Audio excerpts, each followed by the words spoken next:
Hello les triathlètes, j'espère que vous êtes en pleine forme. Aujourd'hui, on se retrouve pour la 15e séance hebdomadaire et un entraînement de course à pied avec là aussi une résistance au lactate. On avait vu ce point spécifique sur une séance vélo il y a quelques semaines. Là, on reprend à peu près le même style de séance mais sur de la course à pied. Alors, on a l'habitude de vous proposer en course à pied des séances avec des sprints, mais on les différencie à chaque fois.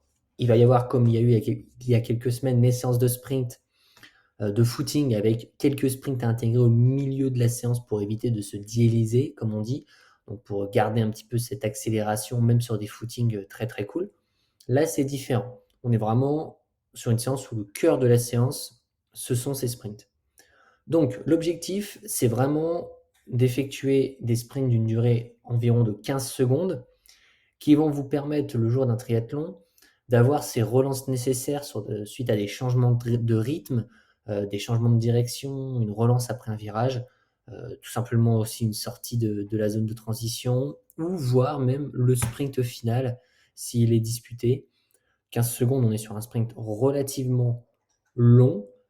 Oui, 15 secondes, c'est quand même assez long. Vous allez voir quand vous allez les effectuer, c'est 10 secondes, ça passe, 15, on en rajoute 5, et là, tout de suite, ça devient un peu plus dur au niveau lactique, au niveau des jambes. Donc, cette séance, faut vraiment respecter une qualité technique aussi lors de ces sprints. On va chercher à avoir de la vitesse, à atteindre une certaine intensité, mais aussi à conserver une qualité gestuelle au niveau de la foulée et du travail du pied. C'est pour ça qu'après les 20 minutes d'échauffement en Z1, on va inclure 10 minutes de gamme athlétique. Ces éducatifs, comme on les appelle aussi, vont vous permettre d'entamer les sprints avec un travail de foulée qui aura été réalisé en amont et donc d'essayer d'appliquer ce travail de foulée lors de vos sprints.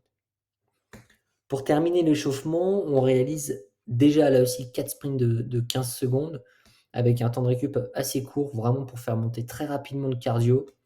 Et dès lors que vous entamerez le corps de séance, votre cardio aura déjà monté et atteint un certain palier, ce qui devrait vous faciliter l'exécution des 10 sprints. 10 sprints donc de 15 secondes avec entre chaque 1 minute 15 de récup en Z1, donc une récup toute tranquille, un footing. Pas de marche, on va privilégier quand même un footing même s'il est très lent, pour garder cette adaptation justement et cette foulée. Une 15, c'est relativement long en temps de récupération, donc normalement c'est suffisant pour pouvoir terminer la séance dans de bonnes conditions, après les 10 sprints. Voilà, on n'est pas sur vous êtes peut-être habitué à du 15-15 ou à du 30-30 où le temps de récup est égal au temps d'exécution. Là, on est sur un temps de récup plus élevé, ce qui vous permet normalement de terminer bien la séance et de vous concentrer vraiment sur les 10 sprints de 15 secondes et de vous concentrer sur la foulée. On termine avec une récupération des plus classiques, 10 minutes en Z1. Donc voilà, une séance d'un niveau plutôt, intermédiaire, où outre la vitesse recherchée, c'est vraiment l'exécution de ces sprints qui est important. Puisque le jour où vous serez en triathlon, avec le vélo avant dans les jambes et la natation, vous serez bien content si vous arrivez à relancer, que ce soit pour un sprint ou après un virage, et cette relance se fera particulièrement grâce à votre foulée à ce moment-là, à votre travail de pied et à votre posture.